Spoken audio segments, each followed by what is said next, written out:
Bonjour à tous et bienvenue pour ce culte de l'église baptiste de Joinville-le-Pont. C'est un peu particulier durant ce mois d'août. Nous avons les cultes sur YouTube. Comme ça, où que vous soyez, en vacances, au travail, en France ou à l'étranger, vous pouvez suivre nos cultes et on reste en contact. Voilà, donc aujourd'hui, comme tous les dimanches pendant le mois d'août, on a une petite série de prédications sur les psaumes. Donc on va voir aujourd'hui le psaume 25, mais je vous invite à commencer par célébrer le Seigneur par quelques chants.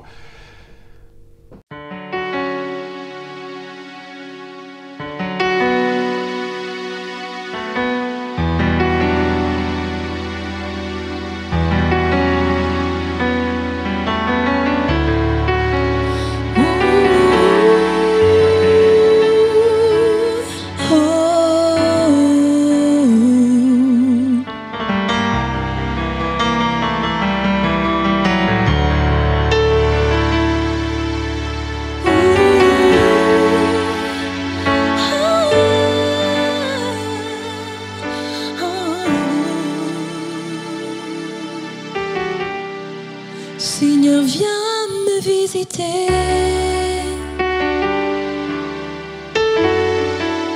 Viens me transformer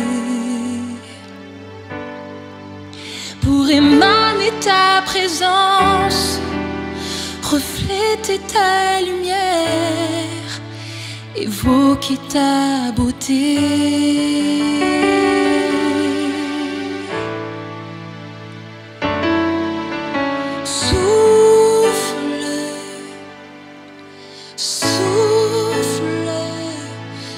Parfum du ciel, que les souffles de l'amour coulent à flot sur ma vie. Seigneur, chante, oui, mon âme chante. Élève-toi,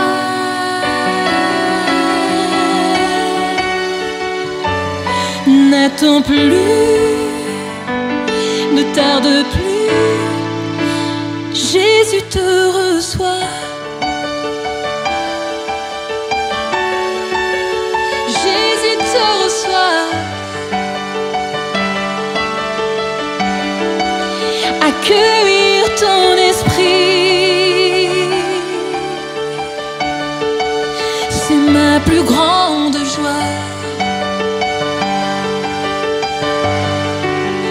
Submerge-moi, abonde-moi, jaillis de ma vie. Oh oui, souffle, parfum du ciel, que les souffles de l'amour coulent à flot sur ma vie. Seigneur, chante, mon âme chante, élève-toi. N'attends plus, ne tarde plus, Jésus te reçoit. Oh oui, Jésus, Jésus te reçoit. Oh oui, Jésus te reçoit.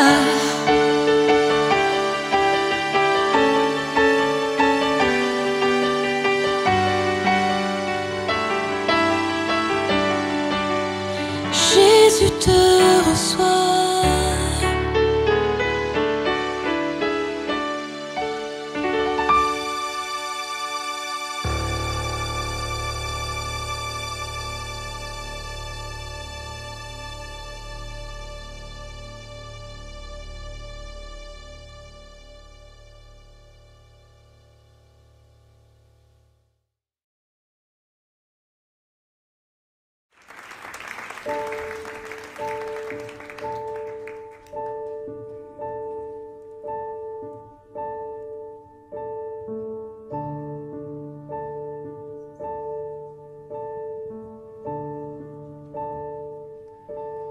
Quand je suis las et que mon âme est faible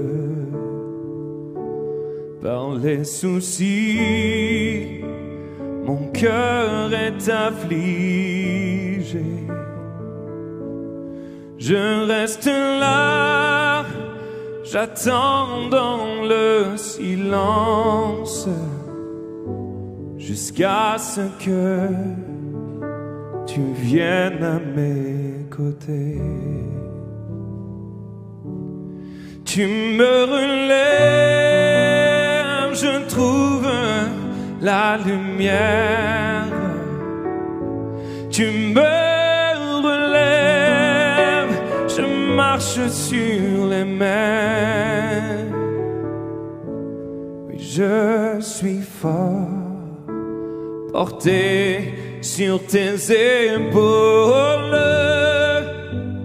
Tu me relèves et grâce à toi je vis. Quand je suis las et que mon âme est faible par les soucis, mon cœur est affligé. Je reste là, j'attends dans le silence jusqu'à ce que tu viennes à mes côtés. Oui, tu me relèves, je trouve la lumière. Tu me relèves, je marche sur les mers. Je suis fort, porté sur tes épaules. Tu me relèves et grâce à toi je vis.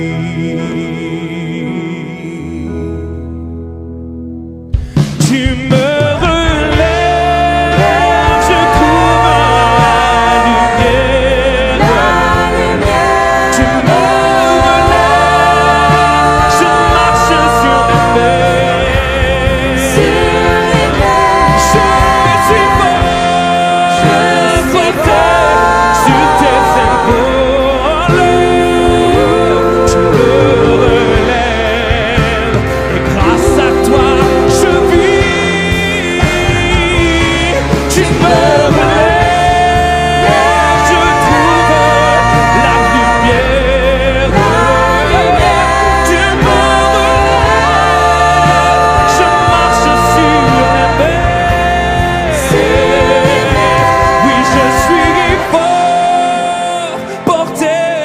sur tes épaules,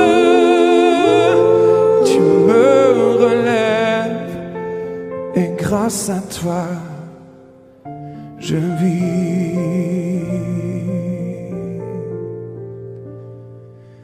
Tu me relèves et grâce à toi je vis.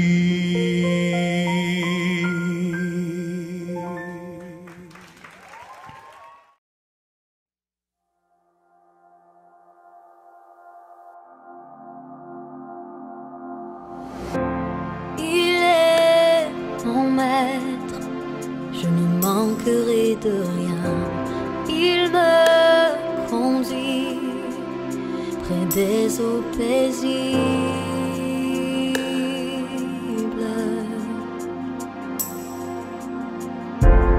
Il est mon guide, je suivrai son chemin. Mon âme, il restaure, en lui j'ai la vie.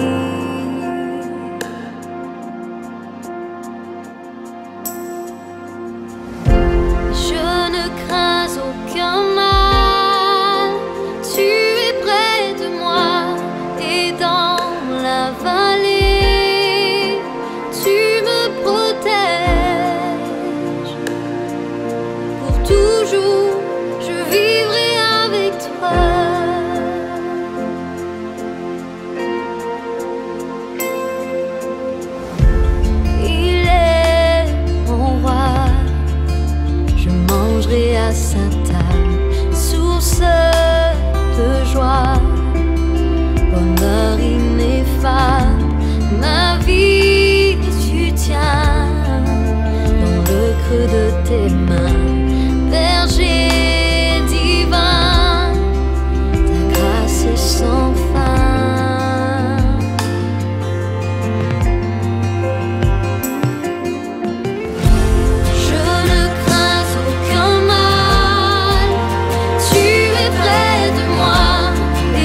protège. Pour toujours, je vivrai avec toi, malgré les circonstances. Je garderai la foi, rassurée, j'avance au son de ta voix. Pour toujours, je vivrai avec toi.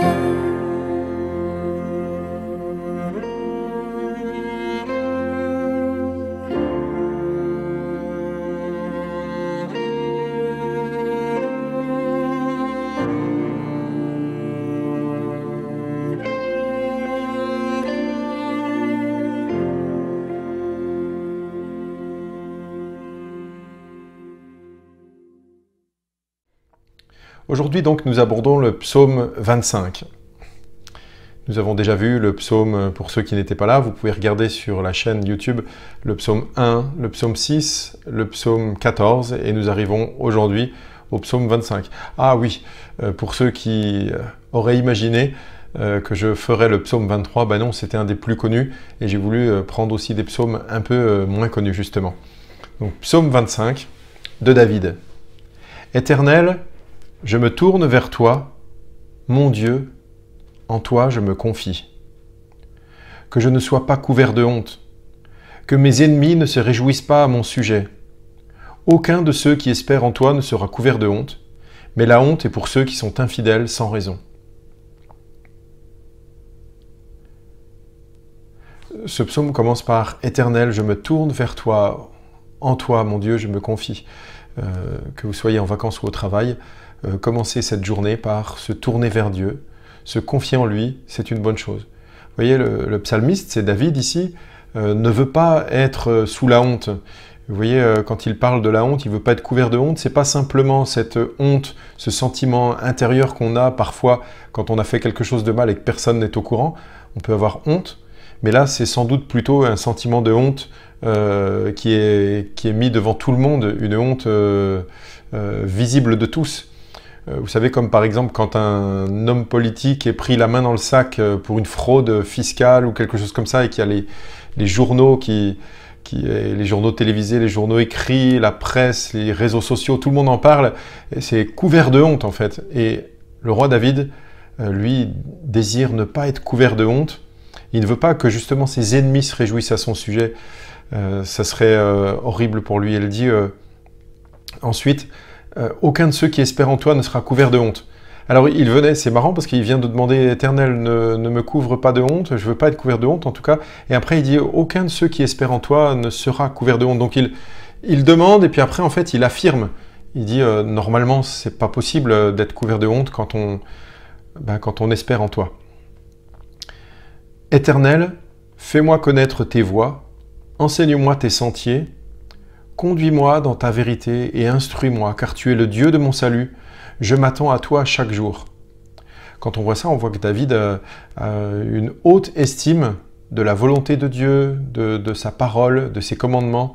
Il veut vraiment connaître les voies de Dieu et il demande à Dieu de lui enseigner ses sentiers. Est-ce que c'est votre aspiration aujourd'hui, Seigneur, enseigne-moi? Bien pour cela, c'est bien de lire la Bible, de chercher à connaître Dieu, de chercher à être guidé par Dieu, en lisant sa parole, mais aussi en lui demandant de nous guider. Ça nous rappelle ce psaume 23 que je n'ai pas inclus dans la série.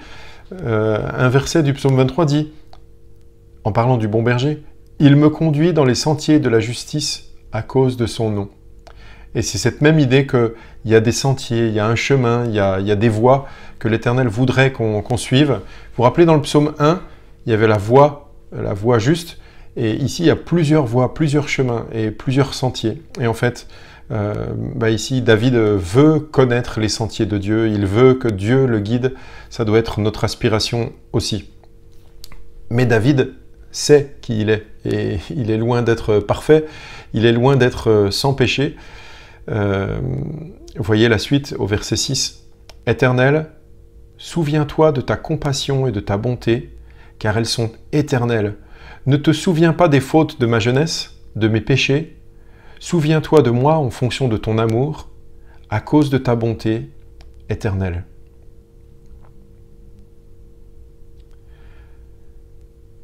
David aimerait tellement que Dieu se souvienne de certaines choses et ne se souvienne pas d'autres choses. En fait, c'est un peu comme nous, hein. Des fois, on se sent écrasé par ce qu'on a fait, par le poids de notre culpabilité, le souvenir de ce qu'on a pu faire de mal, parce que même si on sait que Dieu nous pardonne, des fois ça peut trotter encore dans nos têtes. Et là, David demande à Dieu de se souvenir plutôt de sa compassion et de sa bonté, car elles sont éternelles. Sa compassion, son amour, sa bonté, sa fidélité. Et il demande à Dieu de se souvenir de qui il est, en fait. Bien sûr que Dieu le sait, mais David insiste là-dessus en disant rappelle-toi de qui tu es bon, tu es plein d'amour, alors souviens-t'en et ne te souviens pas de mes fautes. Et souviens-toi de moi en fonction de ton amour, ça veut dire je me présente devant un Dieu qui est plein de bonté, de miséricorde, et je te demande de ne pas me juger en fonction de ta sévérité ou de colère, mais souviens-toi de ton amour et agis en conséquence. On voit que David ne place pas sa confiance dans son intégrité et dans sa justice. Il ne met pas en avant ce qu'il aurait fait de bien, son obéissance à la loi, sa conformité aux voies de l'Éternel. Il ne met pas en avant tout ce qu'il est, tout ce qu'il est et tout ce qu'il a pu faire. Mais en fait, il met en avant l'amour de Dieu, la compassion de Dieu, la grâce de Dieu. Et il dit, c'est cela que tu dois te rappeler, Seigneur, pour pouvoir me pardonner. Je ne sais pas si c'est toujours le cas pour nous, ça nous arrive des fois de compter un peu sur nous, et c'est dommage, parce qu'en fait, on peut se faire écraser comme ça. Donc, il place sa confiance dans l'amour et la bonté de Dieu. Au verset 8, on lit « L'Éternel est bon et droit, c'est pourquoi il montre aux pécheurs la voie à suivre. Il conduit les humbles dans la justice, il leur enseigne sa voie. Tous les sentiers de l'Éternel sont bonté et fidélité pour ceux qui gardent son alliance et ses commandements. » Alors oui, la parole de Dieu nous invite à obéir à Dieu, à faire confiance à ce qu'il a dit. Il a donné des commandements pour qu'on les mette en pratique. Ce n'est pas pour nous priver, pour nous agacer, pour nous torturer, mais c'est pour notre bien. Par exemple, tu ne tueras pas, tu ne convoiteras pas, tu ne commettras pas l'adultère, tu ne voleras pas. Tous ces commandements, finalement, ils sont pour nous protéger et protéger nos prochains. Tous les sentiers de l'Éternel sont bonté et fidélité pour ceux qui gardent son alliance et ses commandements. On a souvent cette pensée qui est juste en un certain sens, que dans l'ancienne alliance, il fallait obéir aux commandements pour pouvoir être sauvé, pour pouvoir bénéficier de la grâce de Dieu, mais ça ne va pas vraiment ensemble en fait. Obéir et grâce. Grâce, la grâce de Dieu, ça veut dire qu'il ne nous punit pas selon nos fautes, il ne nous juge pas selon ce que nous méritons, mais il nous juge en fonction de sa grâce, de sa faveur, de son amour. C'est lui qui choisit de pardonner. C'est ça la grâce de Dieu. Donc en fait, quand on voit la loi de Moïse, avec les commandements par exemple, c'est vrai, il était dit qu'il y avait deux chemins. On voit ça dans la Bible, dans le Deutéronome. Il y a deux chemins devant toi. Choisis la vie, afin que tu vives, et pas la mort. Donc il y a le chemin qui est droit, juste, en respectant les commandements, puis il y a le chemin de ceux qui se détournent de Dieu et qui mènent à la perdition. Et donc, bien sûr, il faut obéir pour pouvoir avoir la vie. Ah, mais regardez là, c'est bien ça, hein, tous les sentiers de l'Éternel sont bonté et fidélité pour ceux qui gardent son alliance et ses commandements. Et pourtant, qui est capable de garder l'alliance de Dieu, ses commandements? Qui est capable de mettre en pratique la parole de Dieu, ce qu'il a demandé, en tout point et en tout temps, dans toutes circonstances? Qui est capable de faire ça? Personne. La relation de David avec Dieu n'est pas basée sur une obéissance parfaite qu'il pourrait mettre en avant en se présentant devant Dieu, en disant, tu vois, j'ai accompli parfaitement ta loi. Là, il vient de dire, en fait, pour ceux qui gardent son alliance et ses commandements, oui, mais en attendant, il sait très bien qui il est, il sait très bien qu'il n'est pas parfait, et il reconnaît qu'il est un pécheur, en fait. À plusieurs endroits dans ce psaume 25, il reconnaît ses fautes. Il dit « Ne te souviens pas de mes péchés, des péchés de ma jeunesse. Ne me traite pas comme je le mérite, en fait. » Donc, David est un pécheur. Il le reconnaît. Il sait qu'il est incapable d'obéir pleinement à la loi de Dieu. Je ne sais pas si vous en avez conscience, mais carrément incapable d'obéir tout le temps. On pourrait avoir cette impression que on va essayer, on va faire des efforts et que, oui, on va faire des efforts, c'est bien, mais on n'arrivera jamais à être parfait devant Dieu, à être vraiment saint, si ce n'est de sa sainteté. C'est lui qui nous sanctifie, mais sinon, par nous-mêmes, on n'arrivera jamais. Dans l'Ancien Testament, déjà, on voit que Dieu a fait une alliance, et il a fait une alliance, en fait, avec des pécheurs. Tous ceux, les hommes de Dieu qu'on voit comme étant des saints hommes de Dieu, des patriarches, des hommes dont on nous raconte les récits dans la Bible, sont tous des pécheurs.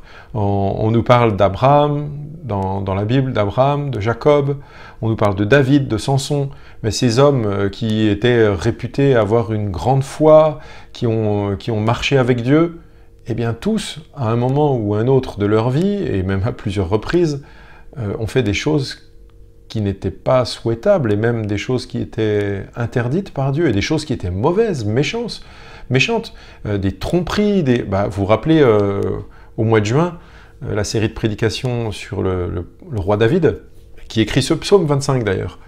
David, qui a convoité la femme de son prochain, qui a couché avec elle, c'est l'adultère, et qui a tué son mari, enfin qui a fait tuer son mari à la guerre, vous vous rappelez, Uri le Hittite. Donc, Samson aussi, qui a fait un peu... il a été sage, il a une vie extraordinaire, voilà, mais n'empêche, quand on lit le récit de sa vie, on voit qu'il a aussi commis des péchés, des choses qui étaient vraiment mauvaises aux yeux de Dieu.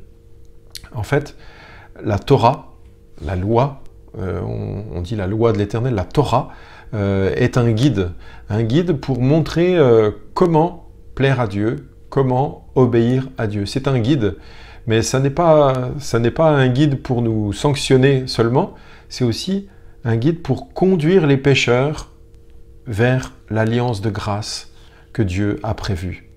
Ceux qui reconnaissent leurs péchés et font appel à Dieu sont pardonnés de leurs péchés et ils obtiennent le salut. Mais personne n'a jamais réussi à obéir pleinement au commandement de Dieu. Même dans l'Ancien Testament, les croyants savaient qu'ils ne pouvaient pas compter sur autre chose que la grâce de Dieu pour être pardonnés. Vous voyez, c'est encore David, donc là aujourd'hui on étudie le psaume 25, mais vous voyez ce qu'il dit aussi dans le psaume 103, au verset 10 à 14. Il parle de Dieu, il dit « Il ne nous traite pas conformément à nos péchés, il ne nous punit pas comme le mériteraient nos fautes, mais autant le ciel est élevé au-dessus de la terre, autant sa bonté est grande pour ceux qui le craignent. Autant l'Orient est éloigné de l'Occident, autant il éloigne de nous nos transgressions.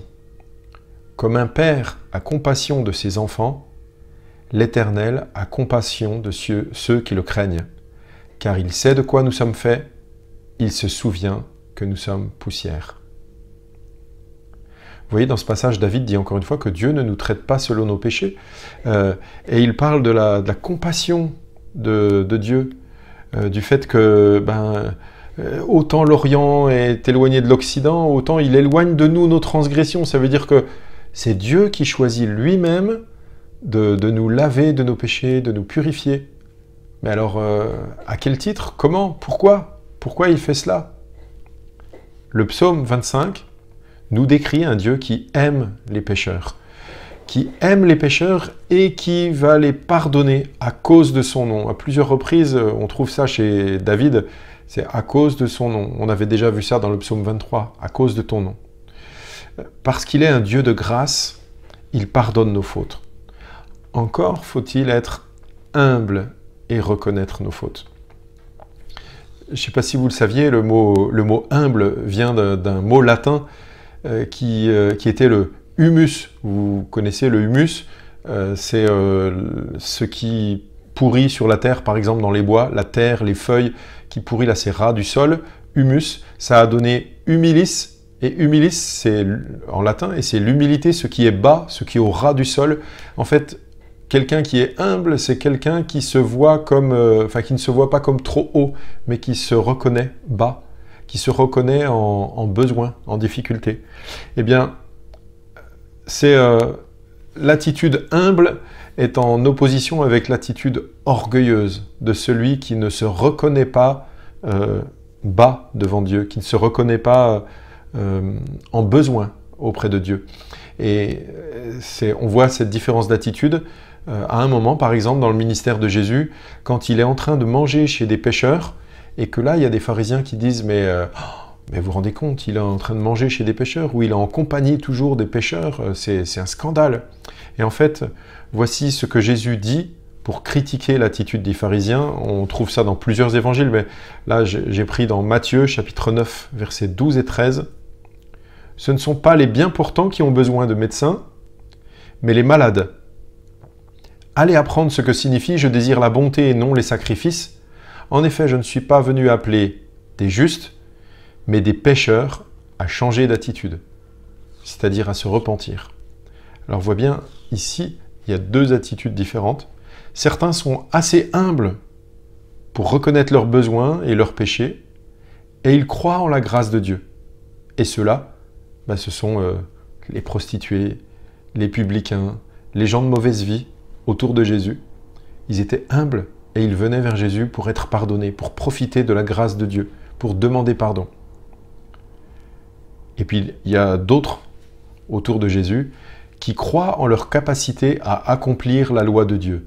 Ils savent que Moïse a dit « tu feras ceci, tu feras cela, tu feras pas ci, tu feras pas ça ». Et ils essayent de la mettre en pratique. Et c'est très bien de vouloir la mettre en pratique. Mais ils essayent, ils essayent, ils essayent. Et ils pensent « je vais y arriver. Je n'ai pas besoin de quelqu'un pour m'aider ». Et en fait, en pensant y arriver, en comptant que sur leurs propres efforts pour accomplir la loi de Dieu, ils ne reconnaissent pas leurs besoins, ils ne reconnaissent pas leur péché, et finalement, ils refusent la grâce de Dieu. Ils refusent d'être pardonnés. On reprend dans le psaume 25 maintenant, pratiquement au milieu du psaume, au verset 11, on voit « C'est à cause de ton nom, Éternel, que tu pardonneras ma faute, car elle est grande. » Et lire les psaumes peut être vraiment réconfortant, parce qu'on voit même un homme comme David, l'homme selon le cœur de Dieu, qui reconnaît à plusieurs endroits dans les psaumes, et ici dans ce psaume, plusieurs fois, il reconnaît ses péchés, ses fautes, ses transgressions. Et là, il dit « C'est à cause de ton nom éternel que tu pardonneras ma faute, car elle est grande. » Quel souvenir peut avoir David au moment où il dit cela? Nous, on a quelques idées, on sait ce que David a fait, mais et nous? Qu'avons-nous fait? Est-ce qu'on a fait des choses dont on a encore la conscience marquée, des choses qui ont marqué notre vie, des choses dont on devrait rougir? Eh bien, on peut avoir cette même prière de David. Avoir la foi, c'est pas seulement dire « je crois en Dieu », mais c'est aussi croire en son amour et à son désir de pardonner, à son désir de faire grâce. Dieu n'est pas le Dieu qui fait grâce aux autres seulement et qui vous écrase. Dieu n'est pas celui qui fait grâce à ceux qui sont loin de lui et seulement pour quand il s'approche, comme par exemple une brebis qui est perdue, il la retrouve et il y a une grande joie dans le ciel. Et puis voilà, c'est tout. Et puis pour ceux qui sont déjà croyants, fidèles au Seigneur, Dieu oublierait de faire grâce et on serait écrasé. En fait, Dieu, le Dieu en quel nous croyons, est un Dieu qui fait grâce encore aujourd'hui. Merci Seigneur parce que tu me fais grâce. Merci Seigneur parce que tu fais grâce à ceux qui écoutent ce message, ceux qui placent leur confiance en toi, tu leur fais grâce. Tu les pardonnes. Et c'est la prière de David. Il prie pour lui en fait. Éternel, c'est à cause de ton nom que tu pardonneras ma faute, car elle est grande. Quel est l'homme qui craint l'Éternel? L'Éternel lui montre la voie qu'il doit choisir. Ce verset Ben, j'y ai souvent pensé en fait. Je sais pas vous, mais craindre l'Éternel, c'est pas avoir la frousse de Dieu, c'est pas être terrorisé, mais c'est avoir du respect pour lui. Quoi que nous fassions, que ce soit vu par les hommes ou dans le secret, nous savons que l'Éternel est là et qu'il nous voit. Il a ses yeux penchés sur la terre, et avoir la crainte de l'Éternel, c'est l'honorer et le respecter en tout temps. Et quel est l'homme qui craint l'Éternel? L'Éternel lui montre la voie qu'il doit choisir. Il y a des fois, on est vraiment perturbé, on ne sait pas quoi faire. L'Éternel lui montre la voie qu'il doit choisir. Peut-être on peut méditer sur cette parole pendant le reste de la journée. L'Éternel lui montre la voie qu'il doit choisir. Parfois, on est là, il y a des choses évidentes. Hein, si on a le choix entre deux chemins, il y a des fois, c'est tellement évident. Il y en a un, c'est le chemin, c'est le bon chemin, et l'autre, c'est le mauvais. Il y en a un, c'est le chemin qui nous permet d'obéir à Dieu, d'honorer nos amis, notre famille, de faire le bien, et un autre qui déshonore Dieu, qui est honteux, qui nous apportera la honte et le mépris. Alors là, c'est facile de choisir. Mais il y a parfois 2, voire 3, plusieurs chemins qui se présentent devant nous, et on ne sait pas. Alors pourquoi pas méditer sur cette parole? L'Éternel lui montre la voie qu'il doit choisir. Son âme reposera dans le bonheur, et sa descendance héritera le pays. L'Éternel confie ses secrets à ceux qui le craignent, et il leur fait connaître son alliance. C'est extraordinaire de voir ça, que Dieu fait connaître ses secrets à ceux qui le craignent. Alors si nous craignons l'Éternel, confions-nous en lui, lisons sa parole, et il se révélera à nous en fait. Il leur fait connaître son alliance. Je pense que c'est mieux que connaître son alliance, c'est mieux que simplement connaître des mots, connaître des versets, connaître des paroles, mais la connaître vraiment, c'est-à-dire cette alliance de paix, de grâce, qui nous pardonne nos péchés. Je tourne constamment les yeux vers l'Éternel, car il dégagera mes pieds du piège. Regarde-moi, aie pitié de moi, car je suis abandonné et malheureux. Les angoisses de mon cœur augmentent. Délivre-moi de ma détresse. Vous avez vu comme David a vécu une vie difficile, en fait. Et c'est pour ça que j'ai choisi une série de prédications sur les psaumes durant l'été, pour nous montrer et vous inciter, vous encourager vraiment à lire les psaumes tous les jours. Tous les jours, quelques versets de psaumes, pour voir qu'en fait, la Bible n'est pas un livre qui nous montre que le côté idyllique des choses, comme si le fait d'être croyant, tout irait toujours bien et qu'on n'aurait jamais de mauvaises idées, jamais de doutes, jamais de craintes, jamais de maladies, jamais de détresse, jamais d'angoisse, jamais d'adversaires, jamais d'ennemis. Non! Tout en étant fidèle au Seigneur, on peut vivre ces choses-là et s'adresser à Dieu, comme le fait David ici. « Regarde-moi, aie pitié de moi, car je suis abandonné et malheureux. Les angoisses de mon cœur augmentent, délivre-moi de ma détresse. Vois ma misère et ma peine, et pardonne tous mes péchés. » Encore une fois, pardonne tous mes péchés. On dirait vraiment que David souffre à cause de ses péchés. « Pardonne tous mes péchés. Vois combien mes ennemis sont nombreux et de quelle haine violente ils me poursuivent. Garde mon âme et sauve-moi, que je ne sois pas couvert de honte. » Vous vous rappelez au début du psaume, déjà il demandait à ne pas être couvert de honte, et il disait « Ceux qui ont confiance en toi, ceux qui s'appuient sur toi, ils n'auront pas honte. » Et là il redemande encore « Que je ne sois pas couvert de honte, car je cherche refuge auprès de toi. » Que l'intégrité et la droiture me protègent, car je mets mon espérance en toi. Ô Dieu, délivre Israël de toutes ses détresses. Et à la fin de ce psaume, je pense que nous, chrétiens, nous pourrions ajouter « Ô Dieu, délivre ton peuple, délivre l'Église de toutes ses détresses. » C'est une aspiration à ce que ceux qui autour de nous souffrent, ceux qui ont des détresses, puissent être délivrés. Le Dieu auquel nous croyons est un Dieu de grâce, un Dieu miséricordieux, de compassion. Et en fait, on peut s'inspirer de ces psaumes pour redire avec ceux qui les ont écrits les sentiments de nos cœurs, les difficultés de nos vies, les incompréhensions de nos vies. On ne comprend pas tout, on ne sait pas pourquoi on se sent abandonné et malheureux, par exemple, comme David. Pourquoi on vit tout cela? Mais il n'y a pas de la révolte, il y a juste une aspiration à ce que Dieu agisse tel qu'on pense qu'il doit agir. Il est un Dieu de bonté, il est un Dieu de justice, il doit nous faire justice, il doit nous faire bonté, et on peut le demander. Ça n'empêche pas que parfois, l'épreuve va durer un peu, mais au cours de l'épreuve, en lisant ces psaumes, on va trouver de la joie, du réconfort, et on ne se sentira pas tout seul. On est avec une grande nuée de témoins, des gens qui sont autour de nous et qui vivent les mêmes choses que nous. Je vous laisse en terminant par un chant, et je vous dis à dimanche prochain pour la suite de cette série de prédications sur les psaumes. Bon dimanche, profitez bien si vous allez à la plage, soyez prudents, et puis si vous retournez au travail demain, bon courage. Au revoir.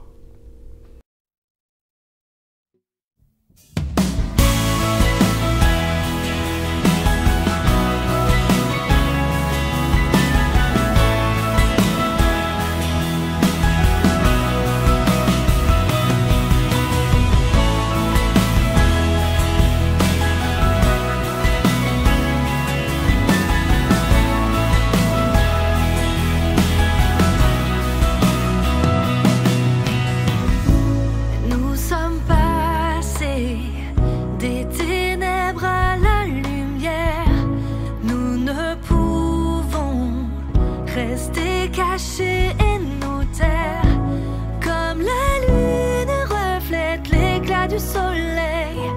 Nous voulons te refléter.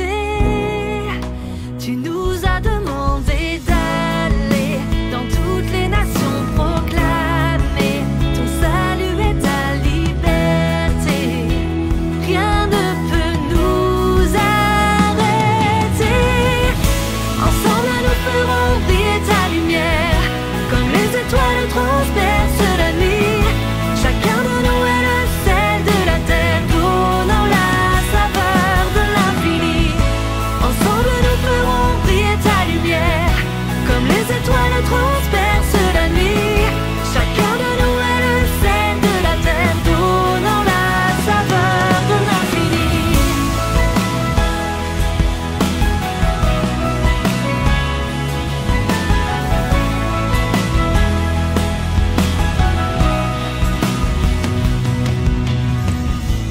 Heureux ceux qui ont faim et soif de justice, qui humblement savent se mettre au service de ceux qui sont placés là sur leur chemin. C'est ainsi que nous brillerons. Avec ton esprit nous irons annoncer la paix, le pardon, ouvrant nos cœurs et nos maisons, remplis de ta compassion. Ensemble nous ferons briller ta lumière, comme les étoiles transpercent la nuit.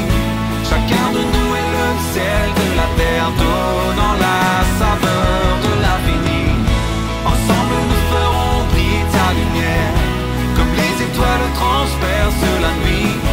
Chacun de nous est le sel de la terre, donnant la saveur de l'infini.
transperce la nuit.